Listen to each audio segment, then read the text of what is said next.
Hello, and welcome to another episode of the Goodie Nation podcast.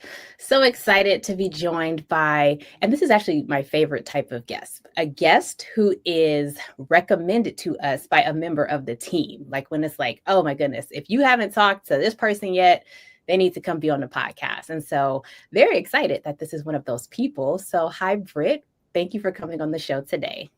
Hi, thank you so much for having me, and shout out to Trevor for referring me. Shout out to Trevor. Yes, we love it. So, in the spirits of what we do at Goodie Nation, which is bridge relationship gaps and have people get to know each other, we want people to get to know you. So, why don't you tell us a little bit about who you are and what you do? Sure. My name is Brittany Crockett. I am the head of platform at Slauson Co. Slauson is an early stage venture capital firm rooted in economic inclusion. We are based out of Los Angeles and invest nationally. We are in early stage funds. We invest in pre-seed and seed and focus on SMB tech, so small business tech and consumer tech. I am the head of platform, as I mentioned, and so I focus on making sure that all of our portfolio companies have the resources that they need to build their category defining companies, and then connecting them along the way with people that are in our network and can move the needle forward for them. So very interesting. I know that VC is something that is top of mind for a lot of the founders and folks in our space. And it's also something that for a lot of people is kind of like elusive. Like, what does it even mean to, get VC funding, or what does that mean for my company? And so I'm curious, if we lived in a world where the innovation economy was able to like provide information about either what you do specifically or just in general, making information accessible to everyone who wants it. What would that look like for you? What does the world look like for you when innovation information is accessible to all? Yeah, so this is something that we're super passionate about at Slauson, and we have a couple of sessions. So first of all, we have an accelerator called Friends and Family, which is for companies that are earlier than the companies that we typically invest in. And we do a session called Democratizing Venture Capital. And then also our principal, Jesus, does a couple of sessions that are open to the general public and founders who are interested in learning more, called Slauson Spaces. And he also does this similar session on democratizing venture capital, which is giving free information for people to understand like what it means to take venture capital funding. And we usually collaborate that with another session about all the different types of capital, because venture capital might seem sexy, but you have to know what you're getting into before you jump into taking VC funding. I mean, it's literally like a marriage.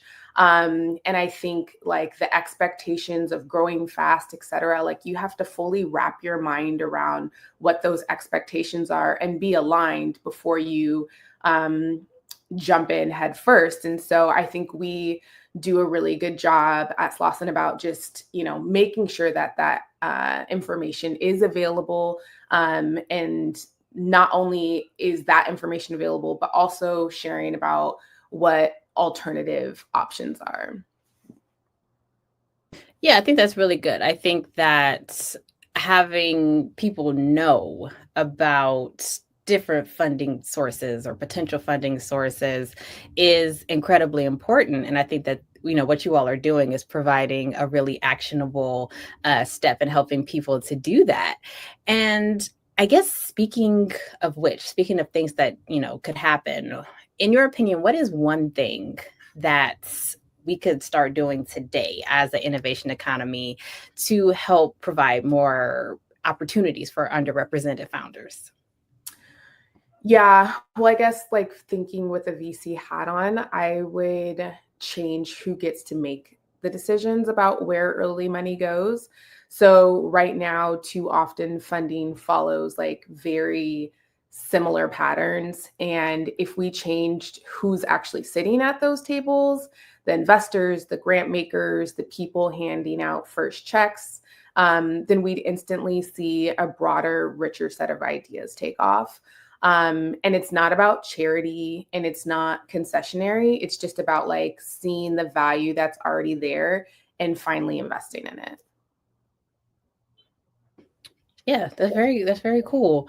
And so I would love to know a little bit about your journey into this space. As we mentioned, bridging relationship gaps is a huge component of what Goodie Nation does. And it sounds like such this, elusive concept. But when it comes to entrepreneurship and the innovation space in general, it's those relationships that are really key in getting to the whatever the level is, unlocking the next whatever thing it is you're trying to do. So I would love to know on your journey, how has relationship building, or some people call it social capital, how has building those relationships helped you in, and it doesn't just have to be your career, but it could be somebody told me about this new lawnmower to get, and it saved me 2 hours of my life every month. It could be anything. That's a hilarious example.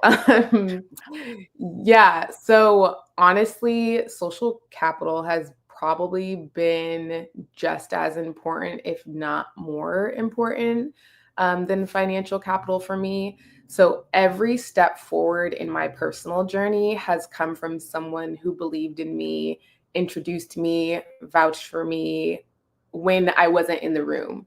And I think that's the power of intentional collaboration, not just like networking, but building real relationships. So, short story, actually, my job here at Slauson Co came from a reference.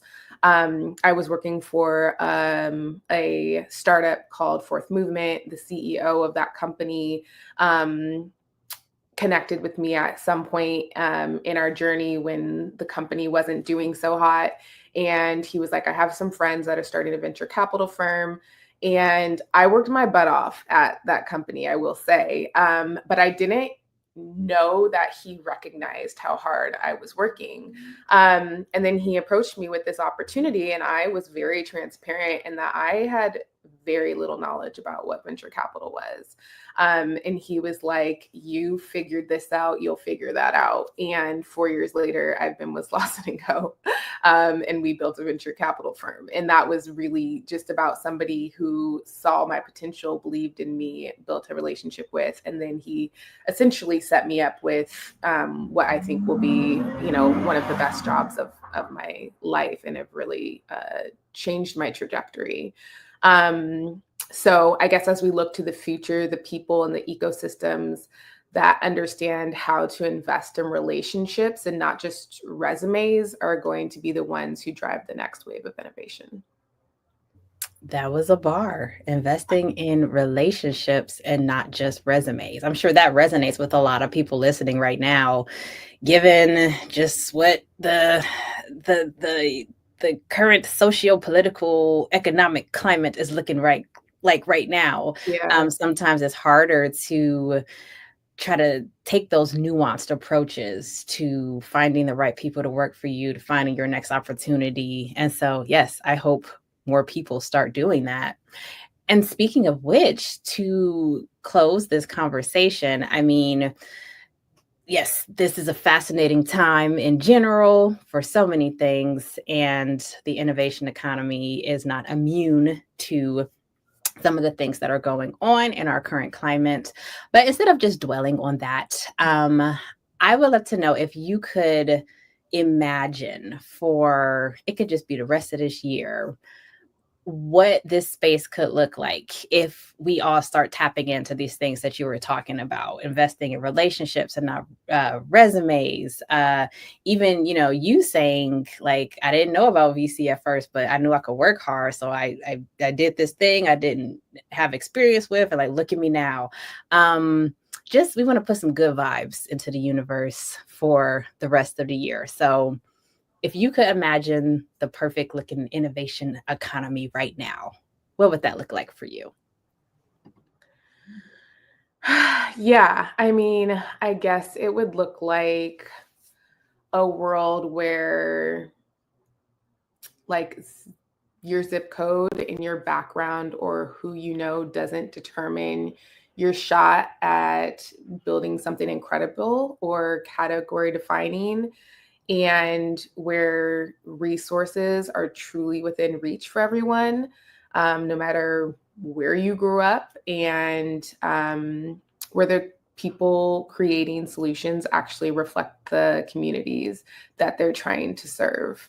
I also think it would be amazing if people continue to advocate for someone who isn't in the room, and open a door that they can't reach, make an intro, say their name in a space that they don't even know about. We don't always like realize how much impact we can have. Yes, it's these small steps that could lead to the next connection, that could lead to the next thing. Yes, amazing.